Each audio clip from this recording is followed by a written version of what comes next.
Welcome back to GastroVision, your trusted learning companion for mastering endoscopic ultrasound. Today, we're diving into a very important concept, extramural lesions, and how EUS helps us differentiate them from true subepithelial lesions. This topic is essential for any gastroenterologist, especially beginners in EUS, because extrinsic compressions can masquerade as intramural pathology on routine endoscopy. Let's break it down with real case images. Why extramural lesions confuse us. When you perform routine endoscopy and see a bulge under the mucosa, your first thought may be a subepithelial lesion. But here's the challenge. Endoscopy alone cannot reliably differentiate a true intramural lesion from an extrinsic compression. That's where EUS becomes a game changer. Common causes of extrinsic compression include the spleen and splenic vessels, the liver, the gallbladder, the pancreas, the transverse colon, enlarged lymph nodes, cysts, tumors, aneurysms. These structures can push against the stomach wall and perfectly mimic a gastric mass. Take a look at this first image. You see a bulge in the gastric body, something that looks very much like a subepithelial lesion. But is it really inside the stomach wall? Endoscopy alone can't answer that.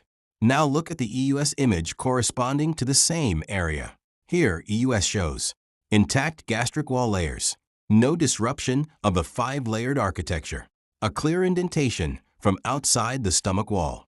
This confirms that the lesion is extramural, caused by compression from the gallbladder. A perfect example of why EUS is indispensable.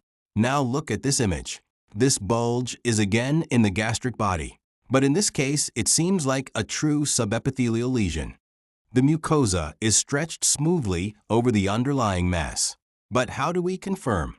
On EUS, the corresponding image shows an anechoic, well-defined, cystic lesion originating from the liver. The gastric wall layers remain intact.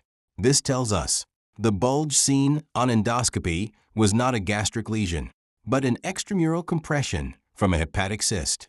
How EUS helps in every case. Whenever you assess a suspected subepithelial lesion, EUS gives you two crucial pieces of information. Integrity of the gastric wall layers. If the 5 layers of the gastric wall are intact, the lesion is almost always extramural. Relationship with adjacent organs.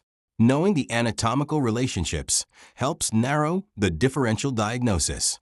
Spleen indents fundus and upper body. Gallbladder indents the antrum. Liver cysts compress the proximal stomach. Pancreas affects posterior wall of stomach.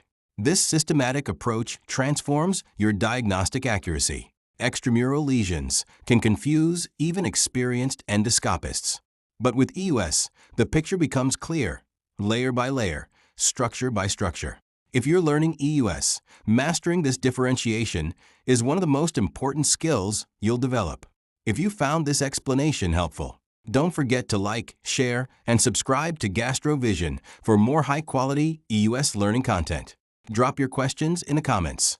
I'd love to help you on your journey to becoming an expert in endoscopic ultrasound. Thanks for watching, and see you in the next video.